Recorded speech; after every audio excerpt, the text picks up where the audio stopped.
नमस्कार, पहाड़ की खबरें आप देख रहे हैं अपना उत्तराखंड में। और आइए सबसे पहले आपको बताते हैं, मुख्यमंत्री पुष्कर सिंह धामी का दूसरे राज्यों में ताबड़तोड़ चुनाव प्रचार अभियान लगातार जारी है। मुख्यमंत्री पुष्कर सिंह धामी हरियाणा की अंबाला सीट से उम्मीदवार बंतो कटारिया के समर्थन में यमुनानगर में जनसभा को संबोधित कर चुके हैं। इस दौरान सीएम ने कहा है कि 2014 के बाद लगातार विकास के काम तेजी से हुए हैं। भारत अब विश्व शक्ति की ओर बढ़ रहा है। 2014 के बाद विकास के कई कीर्तिमान स्थापित कर विश्व शक्ति बनने की ओर आज भारत अग्रसर है। आज दुनिया के अंदर भारत का डंका बज रहा है। आज भारत का मान सम्मान पूरे विश्व में बढ़ा है। आज भारत दुनिया की 11वें नंबर से 5वें नंबर की अर्थव्यवस्था बन गया है। और मोदी जी की गारंटी है कि 15 अगस्त 2047 तक भारत पूरी तरह से आत्मनिर्भर होगा और पूर्ण विकसित राष्ट्र बनकर तैयार हो जाएगा। आज भारतवर्ष, आज हमारा देश आदरणीय प्रधानमंत्री मोदी जी के नेतृत्व में वसुधैव कुटुंबकम की विचारधारा के साथ पुनः विश्व गुरु बनने की ओर अग्रसर है। भाइयों बहनों, आपको याद होगा एक समय था जब हमारे पड़ोस के देश जो अलगाववाद को बढ़ाते थे, आतंकवाद को बढ़ाते थे, जिहाद को बढ़ाते थे, सीमा पार से लगातार हमको आंख दिखाने का काम किया करते थे। लेकिन आज मोदी जी के मजबूत नेतृत्व के आगे वो सभी आज नतमस्तक हैं। और आइए अब आगे बढ़ते हुए चारधाम यात्रा की बात करते हैं। एक बड़ी खबर इससे जुड़ी आप तक पहुंचा रहे हैं। सभी चारों धाम के मंदिर परिसर में मोबाइल फोन पर बैन लग गया है। मोबाइल फोन प्रतिबंधित रहने वाले हैं अब चारधाम यात्रा के दौरान। जानकारी आपको दे देते हैं, मंदिर परिसर में 200 मीटर की रेंज में मोबाइल ले जाने पर अब प्रतिबंध लगा दिया गया है।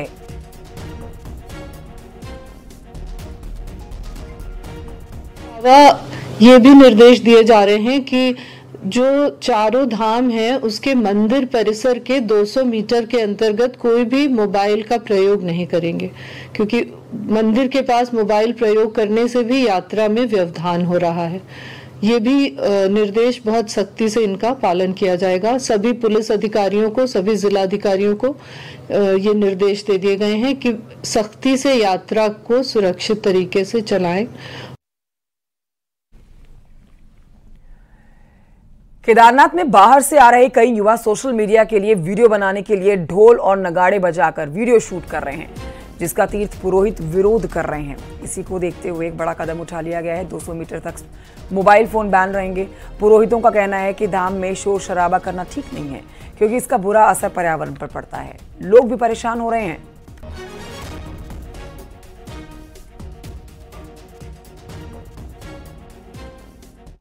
के हिसाब से हेली सर्विसेज और ये बड़े बड़े ढोल नगाड़े, ब्लॉगर्स का शोर और ये सब हमारे पर्यटन प्रदेश के लिए और तीर्थ स्थलों के लिए बहुत बड़ा संकट पैदा करेंगे आने वाले समय में। सेंसिटिव जोन है, मैं खुद आपको ये कह रहा हूँ।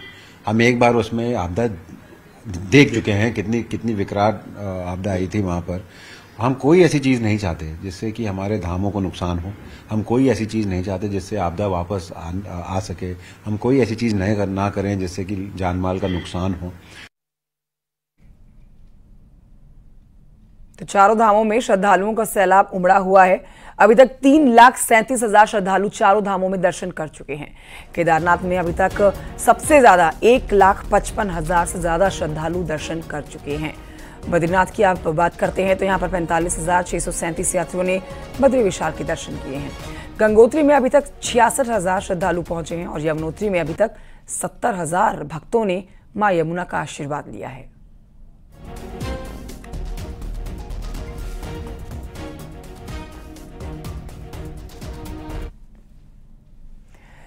तो चारधाम यात्रा में क्षमता से ज्यादा श्रद्धालुओं के पहुंचने पर यात्रा मार्ग जाम हो गया है। ऐसे में प्रशासन लगातार व्यवस्थाओं को दुरुस्त करने में जुटा हुआ है।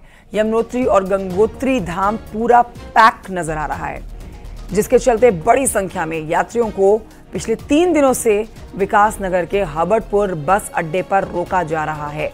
यात्रियों की गाड़ियों को रोक कर आगे भेज रहे हैं। पुलिस प्रशासन के द्वारा सभी गाड़ियों के नंबर नोट किए जा रहे हैं। 10 से 15 गाड़ियों को ही आगे छोड़ा जा रहा है। साथ ही प्रशासन ने यात्रियों को एक नया गांव समेत नए स्थानों पर रोकने की व्यवस्था भी कर दी है। देहरादून की डीएम और गढ़वाल कमिश्नर की जगह जगह व्यवस्थाओं का जायजा लेने की भी खबरें आ रही हैं। जगह जगह रुके हुए यात्रियों का हालचाल पूछा जा रहा है। में 9 बजे से उधर आगे रोका था, उधर से इधर छोड़ा तो इधर रोक दिया। अब खाने का नहीं है, कुछ भी नहीं है, क्या करेंगे हम? हमारा बुकिंग है। बहुत लोगों को परेशानी हो रही है। लोग बाग ये धाम स्टार्ट होने से पहले कम से कम इनकी व्यवस्था बना कर रखनी चाहिए कि हमारे को ये 20,000 आदमी पर डे के हिसाब से छोड़ना है या 25,000 पर डे के हिसाब से जोड़ना है। हम लोगों ने कुछ स्टॉपेजेस बनाए हैं जिससे कि एकदम से बहुत ज़्यादा जो गाड़ियों का फ्लो है वो बहुत ज़्यादा ना हो जाए और किसी को भी कोई असुविधा ना हो। इसी के क्रम में स्टैगर्ड मैनर में हम लोगों ने मूवमेंट किया है। तो हमने नया गांव में एक स्टॉपेज पॉइंट बनाया हुआ है और एक यहाँ पे हरबटपुर में बनाया हुआ है।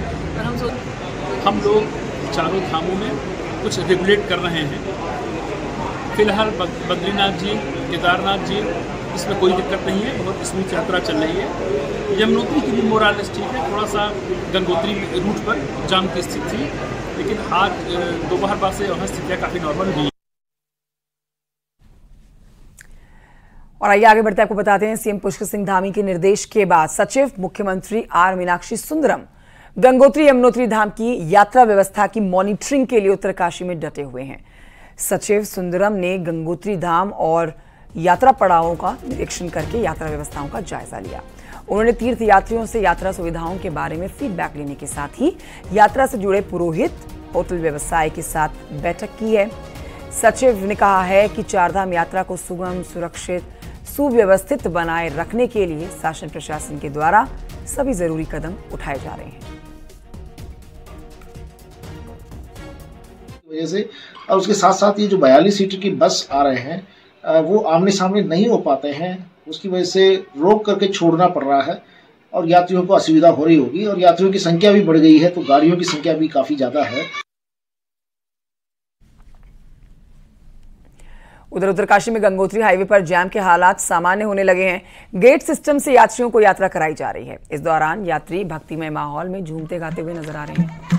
यात्री आराम से यात्रा कर पाएं, इसके लिए व्यवस्थाएं की गई हैं। गंगोत्री विधायक ने पुलिस के काम की जमकर तारीफ की है।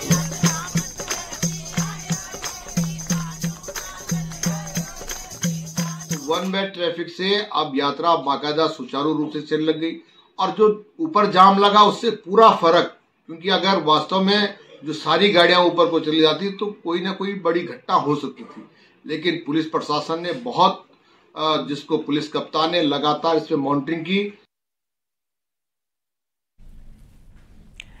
और आइए बढ़ते हैं आगे, कुछ और खबरें आप तक पहुंचाते हैं। पौड़ी के राजकीय जूनियर हाई स्कूल पेंडुल में पढ़ने वाले 6 छात्रों की तबीयत फूड पॉइजनिंग के कारण बिगड़ गई। स्कूल की प्रिंसिपल ने बताया कि दिन में 13 बच्चों ने मिड डे मील खाया, जिसके बाद 6 बच्चों को घर जाकर उल्टी हुई, पेट दर्द की शिकायत हुई। आनंद फानंद में बच्चों को जिला अस्पताल में भर्ती कराया गया। इलाज जारी है बच्चों का। सर हम स्कूल गए, जब खाना बना तो हाफ टाइम हुआ, सर हमने हाथ धोए और खाना खाने के लिए बैठे तो हमने दाल चावल और रायता खाया और उसके बाद घर जाने के बाद हमें अचानक ही उल्टी होने लग गई। खाना तो 10:30 बजे हो गया था, 1 बजे छुट्टी हुई, फिर लगभग 2:30 या 2:45 बजे से इनको उल्टियाँ शुरू हुई, तो मुझे लगभग 3 बजे के करीब फ़ोन आया। फिर हमने सब गाड़ियों की व्यवस्था की, बच्चों के लिए 3 गाड़ियाँ बुक हुई और 6 बच्चे यहाँ आए। अभी 6 बच्चे हमारे पास आए और 6 बच्चे को हमने एडमिट भी किया और उनका जांच में ये पता चल रहा है थोड़ा इन्फेक्शन है पेट में और उसकी वजह से हम ट्रीटमेंट भी दे रहे हैं उनको, बट अभी ये पता नहीं चला एग्जैक्टली कौन से ऑर्गेनिज्म की वजह से हुआ है। जब पेशेंट एडमिट हुआ, स्कूल में जो दोपहर का जो भोजन दिया गया उसकी वजह से हमको लग रहा है मतलब कुछ इन्फेक्शन हुआ उनके पेट में।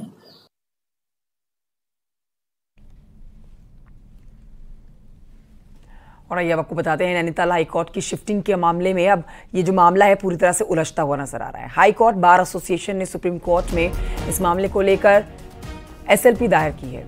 अब एसएलपी के खिलाफ देहरादून बार एसोसिएशन रिट दायर करने वाला है। पहाड़ी इलाकों में हाई कोर्ट बनाने की मांग तेज हो गई है। श्रीनगर में हाई कोर्ट की मांग हो रही है।